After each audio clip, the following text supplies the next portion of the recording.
दिल्ली के मुख्यमंत्री अरविंद केजरीवाल कथित शराब घोटाले मामले में तिहाड़ जेल में बंद है।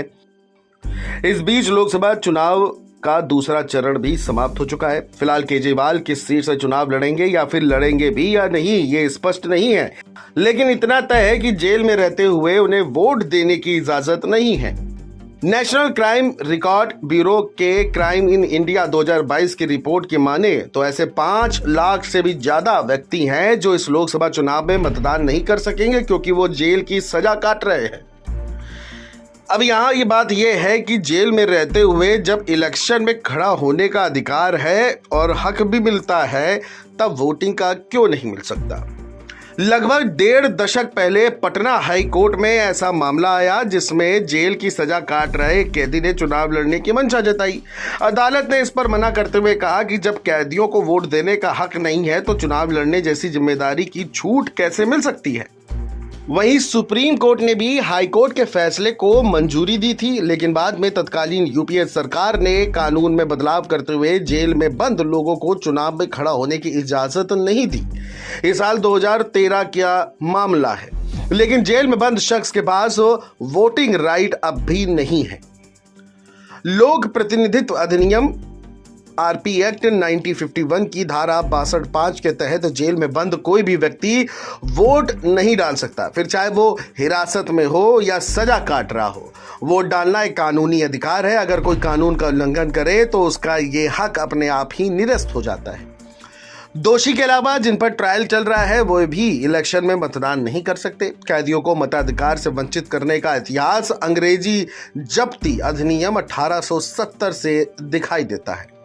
इस दौरान राजद्रोह या गुंडागर्दी के दोषी लोगों को अयोग्य ठहराते हुए उनसे वोट का अधिकार ले लिया जाता था। वजह यह दी गई थी कि जो इतने गंभीर क्राइम कर रहा है उसे किसी तरह का अधिकार, वोटिंग राइट भी नहीं मिलना चाहिए। और यही नियम गवर्नमेंट ऑफ इंडिया एक्ट 1935 में भी लागू किया गया। इसके तहत कुछ खास तरह के अपराधों पर सजा काट रहे लोगों को मतदान से रोक दिया गया। हालांकि 1951 में जनप्रतिनिधित्व अधिनियम ने इसे नए सिरे से देखा। इसमें हर शख्स जो आरोपी या दोषी हो और जेल में हो उसका वोटिंग राइट ले लिया जाता है। जो प्रिवेंटिव डिटेशन में है, मतलब किसी वजह से सरकार को शक हो या उसके बाहर रहने से उपद्रव हो सकता हो, इस तरह की संभावना हो और इसे टालने के लिए उसे नजरबंद किया गया हो, ऐसे लोग वोट डाल सकते हैं। इसके लिए उन्हें पुलिस के घेरे में पोलिंग स्टेशन ले जाया जाएगा या फिर उसे औपचारिक तौर पर स्थानीय प्रशासन को जानकारी देनी होगी कि वह उस पर नजर बनाए रखे वो इस बूथ पे वोट देने जा रहा है। अगर दोषियों यहां तक कि आरोपियों के पास भी वोटिंग का अधिकार नहीं है तो इलेक्शन में दावेदारी का अधिकार भी नहीं होना चाहिए। इस लॉजिक को लेकर कोर्ट में काफी बातचीत होती रही। फिर माना यह गया कि कई बार राजनीतिक लड़ाई में भी लोग विपक्ष को अंदर करवा देते हैं। ऐसे में जेल में होने की वजह से ही एक काबिल शख्स चुनाव लड़ने से पूरी तरह से वंचित हो जाएगा और ये पूर्णतया लोकतांत्रिक व्यवस्था में सही नहीं है। यही तर्क देते हुए साल 2013 में आरपी एक्ट के सेक्शन 62(5) में संशोधन हुआ, जिसमें जेल में रहते हुए इलेक्शन में दावेदारी की छूट मिल गई।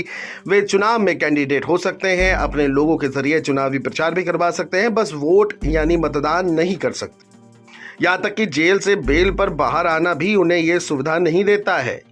आरोप मुक्त होने या सजा पूरी होने के बाद ही उनको मतदान करने का अधिकार का इस्तेमाल कर सकता है। यानी कि जब तक सजा पूरी ना हो जाए या दोष मुक्त ना हो जाए या बरी ना हो जाए, तब तक कोई व्यक्ति अपने मत का उपयोग नहीं कर सकता।